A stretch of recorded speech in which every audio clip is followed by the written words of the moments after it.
Price looks fair against the gamma line. It doesn't look as if it's premium. It doesn't look as if it's discounted. However, volatility looks really expensive against the gamma line. But if I was going to price in the equity should have been, if the equity is going to be discounted, because by rights, this trade is actually a sell on vols, isn't it? That would be a sell on vols if I was going to trade the proper narrative. But there was another choice. You say, was there? Yep, there was another choice. And the other choice was that we actually got equities down at this low edge. It just wasn't, unfortunately, on the S&P. It was over here on the NASDAQ. You see how the NASDAQ ran the stops at the same time? So whilst we might not have been able to get the S&P long position, because that's not the right trade to be on at that stage, the better trade would, of course, be to be buying the NASDAQ into this stop run down here. And you can see the deal book was screaming buy side. And there's also a big dealer's key level right there as well, 750. Did you see it? 750. So there you go. There's all those rainbows appearing at the bottom edges.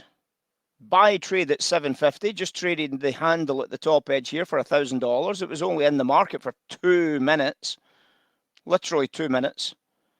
And a spectacular trade outcome, but not on the S&P, on the NASDAQ. So this is something that we know to be true about these ideas.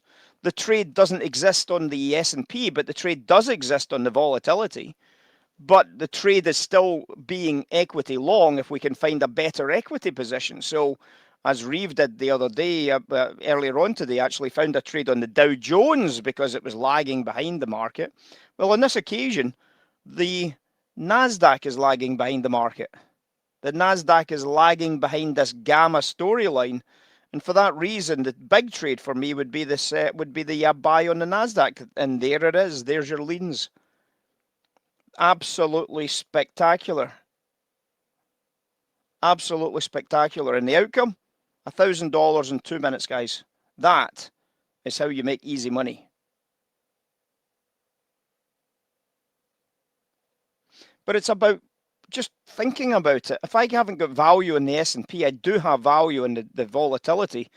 But because I've got value in the volatility, I'm still looking. Well, it was easy to find it. I just looked at the NASDAQ and thought, my God, I've got really good value in the NASDAQ. Let's get that trade off the NASDAQ as well. And we've just traded back into liquidity again at 600, big wholesale price. We want to make sure we book the 600 areas.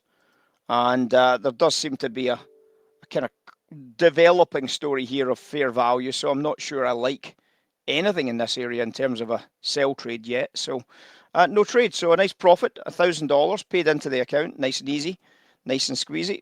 And we move on to the next opportunity.